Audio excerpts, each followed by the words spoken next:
All right, BradCooney.com is absolutely honored to have on board from Season 10 of The Voice, Angie Keilhauer. What is up, man? Thanks for joining us, Angie. Thanks for having me, Brad. I'm excited to be on the show. Man, I bet you are, man. You had a heck of a blind audition. You came out and sang I Hold On, 3-chair turn performance, and I was just blown away, man. So just talk about your blind audition a little bit, and just a little bit about the preparation leading up to it, just stuff like that. Touch on that. Oh, man. Well, we had been preparing that song for about a month beforehand, and the show is really good about getting us as prepared as possible to do our best job. So, before we even see the coaches, we're given vocal training, we're given, choreography kind of, guidance, and all these people kind of come together to help us do the best we possibly can on stage. So I learned so much leading up to it, so I felt pretty confident. And then coming up on the stage, not confident that I was going to get a chair turn, but just confident that I was gonna put out there what I had. But then as soon as you hit that stage and the lights go off, there's no way you can't get nervous. So I felt nerves creeping in, and then I hear my family above the whole audience. I could hear every voice by themselves, my whole family just screaming like crazy, and I instantly just calmed down and once the song started and I don't know, it was a little bit of a blur, but it was an amazing experience, incredible. It was incredible. All the voice singers that I've interviewed over the past few seasons all share the same experience when you said it was all a blur. Almost everybody who I've talked to who have done the blind auditions say they had to actually go back on YouTube and watch it again because they forgot. It was just a void. It was just it was so surreal that they don't even remember it when it happened. I talked to a couple of people that were really totally blacked out for it. When I say it's a blur, I mean something a little bit different. I could tell you so many of these tiny details, but it's because my mind just managed to focus on these small details that I didn't see the bigger picture. For example, when I watched it back and heard Adam talking, I remember really taking in all these details of some of the people in the audience, of my family up there, and I did not hear anything Adam said. I had no idea he had said so many nice things about me until I watched the audition back, because he was the first person to talk. So I was still they had just turned around for me, and I just realized that I made it through, and it was all still kind of settling in. So I think your brain just kind of takes itself in and takes its own time to process everything, and you don't really remember the things you think you would. You remember the random things. Of course, and the thing is, it's such a shock. There's so much shock value to it. It's 1 second you're standing on stage, and you got these legendary musicians that you're trying to impress to get them to turn around, and then when they actually do, it's got to be surreal. It's got to be such a mind-blowing experience. It's unlike anything I've ever done, and I'm lucky to say that I've been able to do music full time for the past 3 years. So you'd think that there's some muscle memory involved. I've been playing 4 hours every day for the past 3 years, and I'm playing that song a ton of times, and just being on that stage is just totally different. It's knowing that not just the people you're playing in front of, but 12 million more people are tuning in our living rooms, and you gotta try to cut that side off of your line of thinking and just do your thing. Yeah, no doubt. Now, what about the song choice? Was this a song that you had picked out, that you knew you wanted to do previous to even auditioning, or was this one that they offered you to do? How does that work? Well, they don't actually let us pick the songs for our audition, but they try to have some flexibility. If we really, really don't like the song, sometimes they'll let us change it. And that happened for a few people on the show. This happened to be a song that it's what I would call a grit song. Before I started doing music for a living, I remember waking up at 5 in the morning and just being so upset, just tired, the kind of tired you just want to close your eyes and go back to sleep. And I would get in my 91 Volvo and turn the key and music would turn on. And this was one of those songs that I would make sure it was turned on when I needed to wake up. And then 15-minute drive from home to work, you just wake up and you're just your whole attitude changes. And it's what I call a grit song. It's one of my all-time favorite songs. It has so much meaning for me, and I'm just ecstatic that I did it justice. Yeah, man, you sure did. I got favorite songs like that too. Just pick me up songs, man. Just no matter if you're down, they just pick you up right away. Now, I got pulled over by a cop one time for speeding. I was listening to AC/DC Hell's Bells. It's like a. Oh man. and you know what's funny? When I just told the truth because the cop asked me why I was going so fast. I just told him the truth. I said, honestly, officer, I was jamming some AC/DC, man. It just kind of got out of control for a minute there.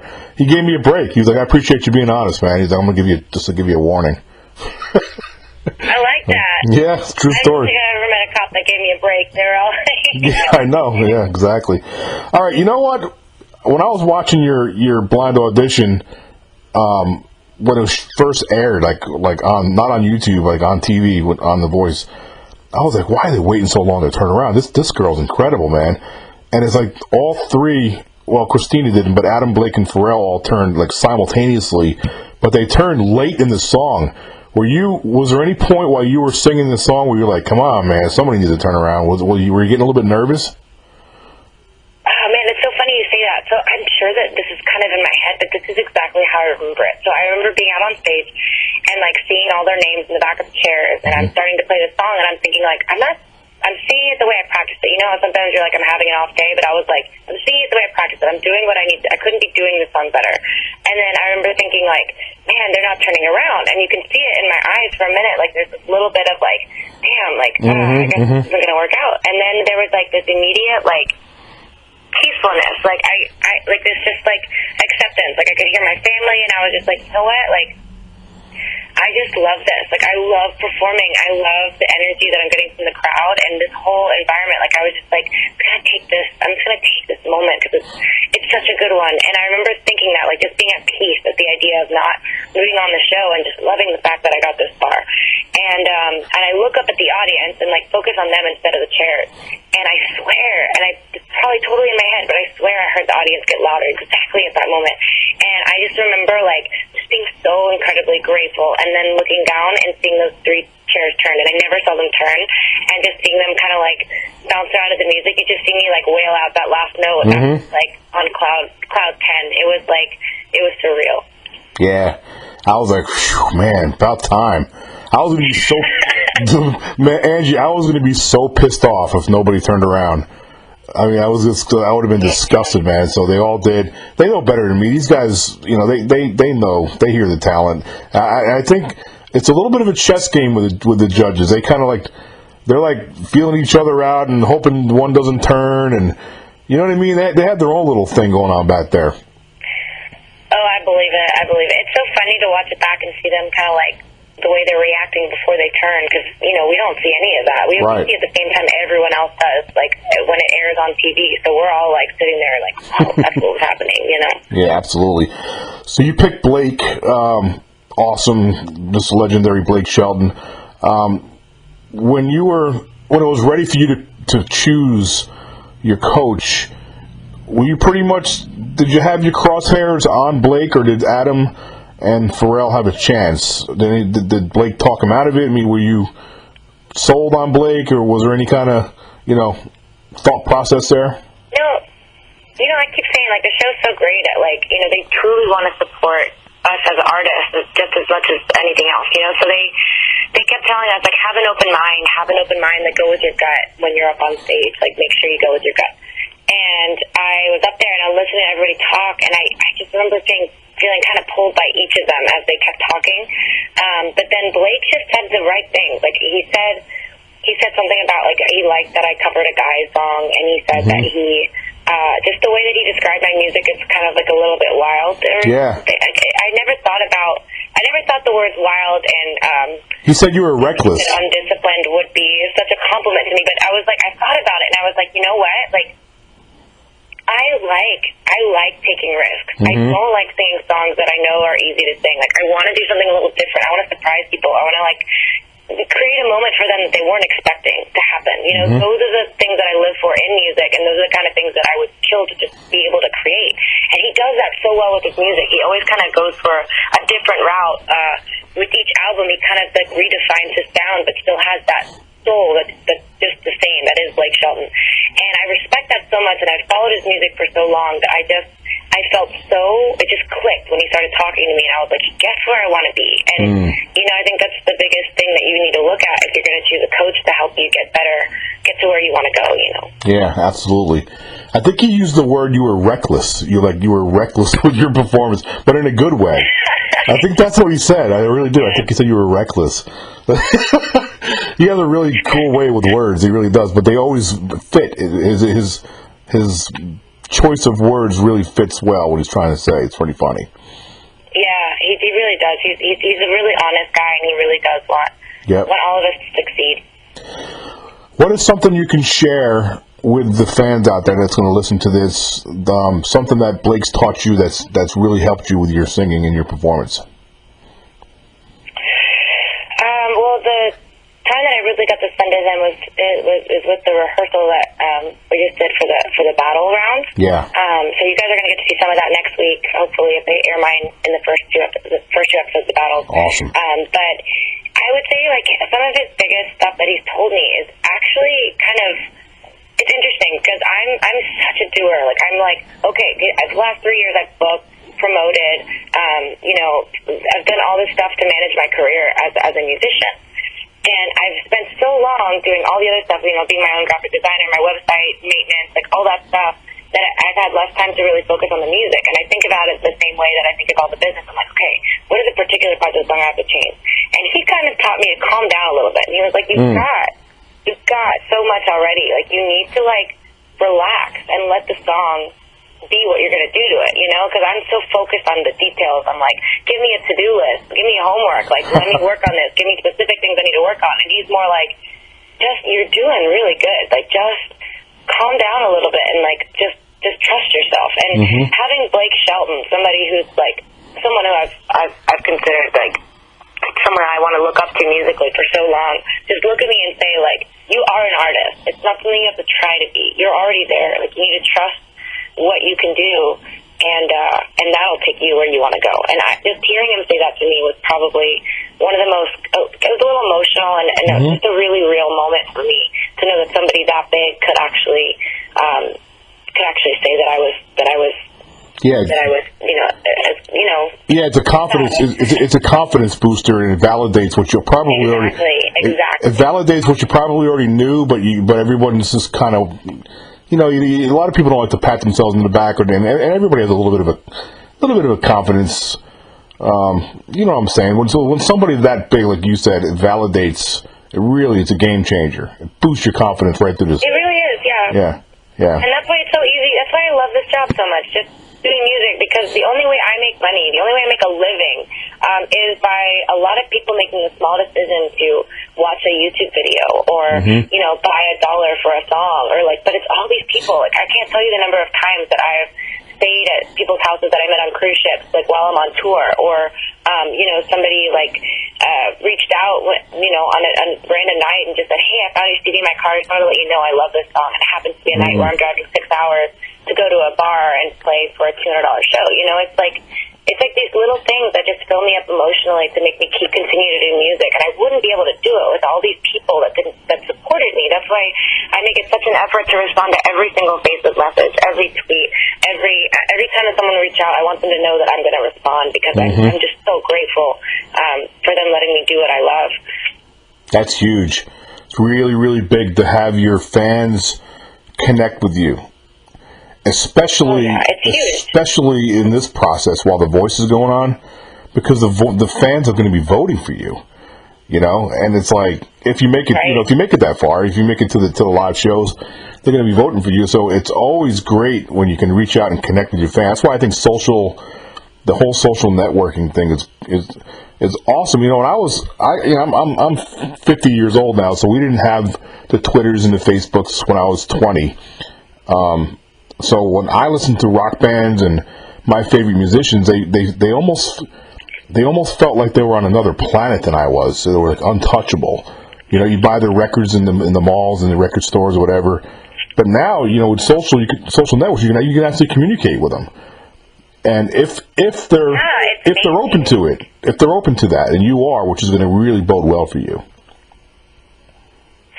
Yeah, I just think that it's easy to get lost in in shows like this, where you're going to get all this publicity, like all at once in such a short amount of time, it's easy. Yeah. It's easy to get a big head, and if you think you're not going to get one, you're probably going to get one. So you have to be like wary of the fact that people are going to prop you up pretty fast, you know. Yeah. But when you hear from like your friends that you've known forever, and you remember where you came from. Yes. Like, you know, I've had so many messages that are just like, oh my God, we're so happy to see you. Like, we remember when we met you on the cruise ship or at this little bar in, like, Sherrod, South Carolina, and we're so happy to see where you are now. Then you remember, like, all the people that got you there, you know, and it keeps you grounded. So I think it's like, it's not so much a choice for me, but it's part of making sure I stay who I am. Mm-hmm. Yep, well said. It happens to the best of us, you know. It's good to get those people that bring us back down to the ground. Yeah. How was it that you ended up on The Voice? How did it all come about?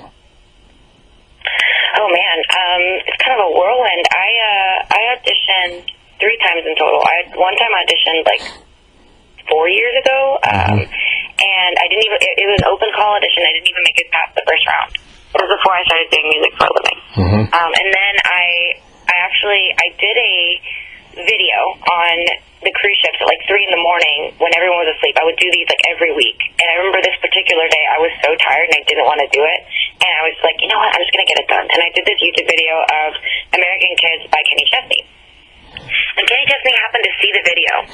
And he puts it up on his Facebook page and in a press release, national press release for the song. Oh, wow. And, and it was a huge boost for me. And I remember thinking, like, this was a moment where I was, like, thinking, like, what am I doing? There's no immediate reward for me putting up with these random videos. I get a couple of views. Like, it's not a huge deal. And then this happened to be, like, you know, one of the best breaks in my career. That's huge. And somebody from The Voice happened to see that, and they invited me to audition. Oh. And so I came and auditioned again in New York. I flew from the Caribbean to New York to do this audition. And all this is out of my own pocket. The first auditions are all, you got to get there. So I paid about $1,200 to get there and audition, and it was like a blizzard there, so that was freezing. I didn't even have a jacket. Oh, man. I came from the beach. And I auditioned there, and they were like, okay, you've made it fast as far as we can get you this round, but we're going to let you know the week before you come back whether or not you're definitely coming back. And I never got a call, so I didn't get called back that time. And, like, being kind of like the way I am, I immediately emailed them, and I was like, I'd really like a chance to audition again as soon as possible, like for the next season, like let me know when I can do that. And, you know, they were really nice to me, and they were like, you know, like, yeah, we'll give you another audition. And so I got another audition, this time in LA, and I actually had to have a vocal surgery as part of one of the reasons why it was kind of a rough audition, the one in New York. So I had a vocal surgery. I took 2 months off work, and then I spent like my last $1,000 because I had to take 2 months off work for that surgery and to rehab it. And I flew to LA, and I auditioned for the 3rd time, and this time I had everything on the line. It was like my last bit of savings. I just wanted to audition. I wanted to see if I could do it. And I auditioned, and they said, okay, you've made it through this round. We'll let you know the week before if you're on the show. And at this point, I'm like, okay, this is going to be tough because as a musician, I have to book all my shows 3 months in advance. And so what I did was I just booked, you know, half the month and just kind of hope for the best. And then I knew I could cancel those shows, but I couldn't cancel a whole month full of shows. So I took that risk, and then they called me back, luckily this time. And, you know, it's another process. They bring like 100 people to the hotel, and, you know, they really work with them, and you're there for a long time, and you finally get to audition. And the whole time, they don't guarantee you an audition because the teams fill up. They fill up, you know. Right. This whole time, all of us are kind of, we're bonding because we're all, you know, this season's just an amazing cast of people that I'm so lucky to call my friends. And we get to hang out at this hotel together, and you know, we all have all these risks on the line. You know, a lot of us pay mortgages, you know, getting our bills, trying to pay our bills the whole time that we're trapped in this hotel. And you know, it's just an amazing experience to watch all these people that all are taking risks for something that they love, and it happens to be the same passion that you have. So it's these kind of friendships that last forever. It was amazing. Sorry, that was a bit long-winded, but no, I appreciate that. That's exactly what I wanted to know. And the you know, when I do these podcasts, I get a lot of emails from the fans that really appreciate these podcasts because they see you on TV, they hear your songs, they love your songs, but they never get these in-depth, you know, background stories. So that's why it's fun to talk about this stuff. Yeah, it's nice to get to tell them. So I appreciate the questions. Absolutely. Okay, I got about 3 or 4 fan questions. Is that cool? You got enough time? Yeah, hit me. Let's do it. Awesome. Okay, so Rachel, she's from San Antonio, Texas. She said a little side note that she wanted me to tell you she just loves you. She wants to know, was learning to play guitar easy for you, or did it come natural? Oh, absolutely not. I sucked so bad for so long. You said her name was Rachel, right? Yeah. Mm-hmm. Oh, okay. Well, Rachel, you need to know that you're gonna sound bad for a long time. I'm guessing you're asking this question because you probably played too. Yeah, I do too. And I thought the same thing every time that I saw someone play guitar. Now, I'm gonna bet that you could probably play a couple chords. Those same chords are what I use every day for hours on end when I play my shows. It's not actually, it just takes muscle memory to learn how to do them, as a second nature, but it just takes time. Just put your guitar somewhere that you always pass by, like in your kitchen or something, and you'll just pick it up and just do it for a few minutes every day, and slowly but surely you're gonna get better, you're gonna get there. Just make sure you keep putting yourself in front of people, do open mics, just give yourself a reason to get better, and you'll get there. But yeah, I sucked for a really long time before I got better. Yep, I've been playing on and off guitar for about 25 years, but I never really mastered it because I'd always put it down for a while.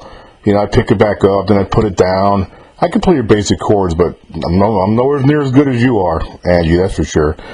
So. The thing about guitar is, or really any kind of art form is, the further you get in it, the less you feel good. I've met the kind of guys that can play they sound like Hendrix. They sound like who's that guy? Who's that guy that played last night that did the slide guitar? Oh, shoot. Tedder or something like that, or something? Matt Tedder. Yeah, that dude is amazing. Oh, my God. He's a raised. He was number 1 on the blues charts right after he finished up. I have no doubt about that. That dude was bad to the bone. That's what I'm saying. So, no matter how good you think you are, you're going to always be humble in your company because there's always going to be someone you look up to. You're never going to be the best at art because everyone is good at different things. So, I don't know, it's kind of like a car mechanic. You could be, a brilliant mechanic as far as, as an internal combustion engine, but you could have no idea how to rewire it, So it's just, it's so great to play an instrument because you're always going to be challenged. You're never going to feel like you're mastering it. And as long as you feel that way, you're always going to continue to get better, All right, so another one. This question's from John, and he is in Little Rock, Arkansas. He wants to know, do you write your own original songs too? Yes, I do.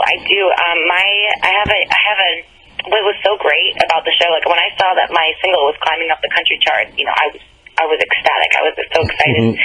But then a friend of mine messaged, Allie Porter, actually, she went the first night. Yeah. She messages me and she was like, Ange, your song is on the singer-songwriter chart. I'm sorry, your album is on the singer-songwriter chart. And I was like, my original album? And she sends me a picture of it. And I look up on the charts, and it's I think it got up to 10.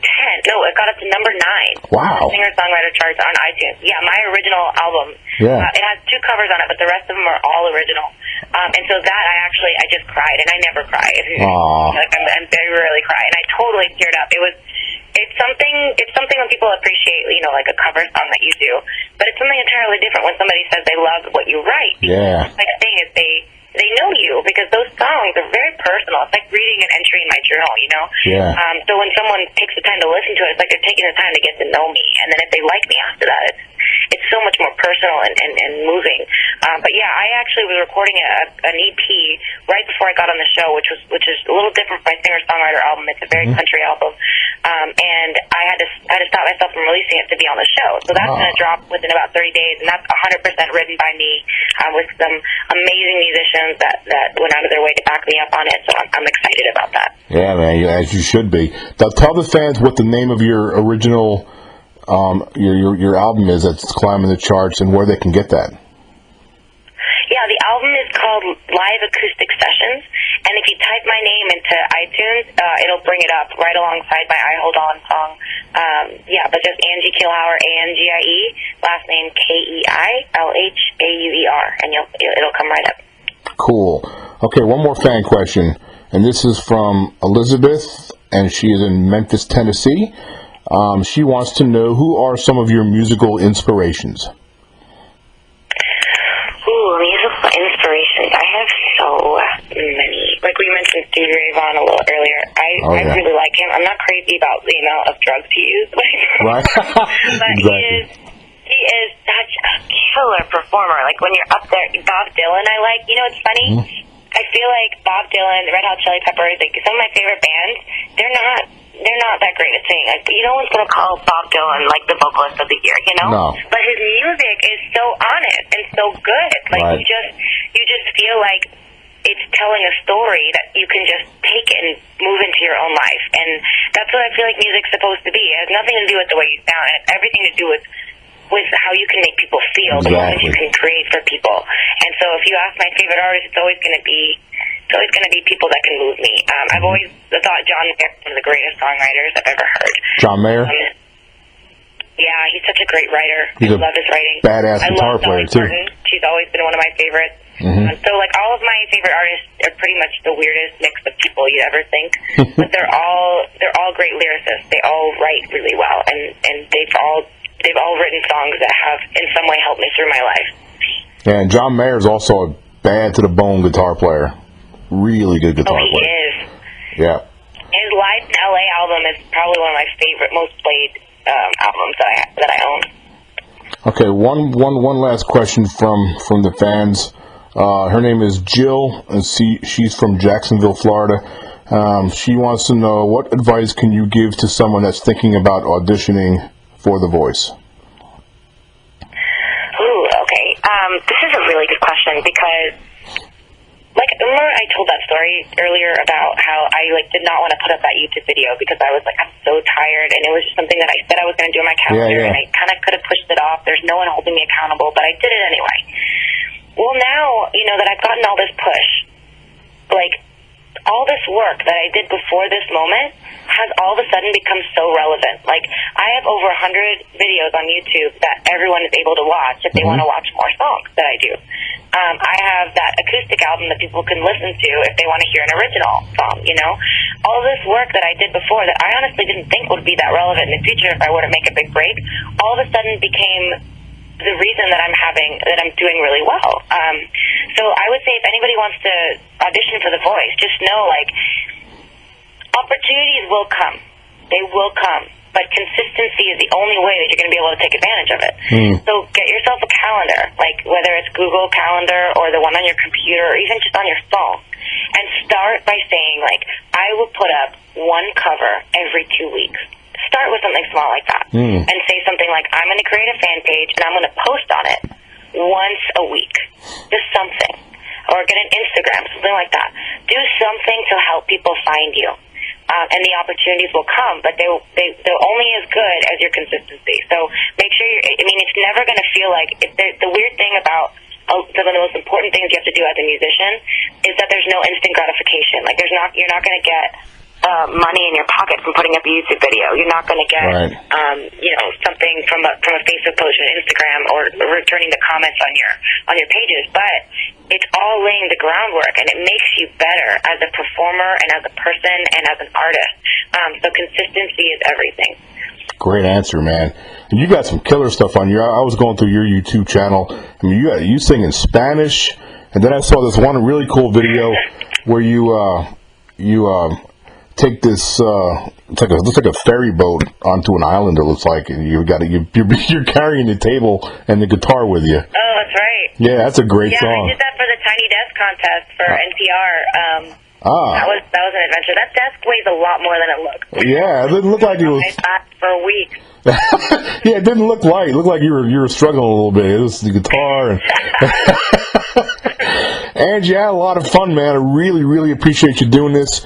I know you're really busy, so I'm going to let you go. But before I do, I want to give you an opportunity to talk to your fans, share your social networks, where they can get your stuff, your website, all that stuff.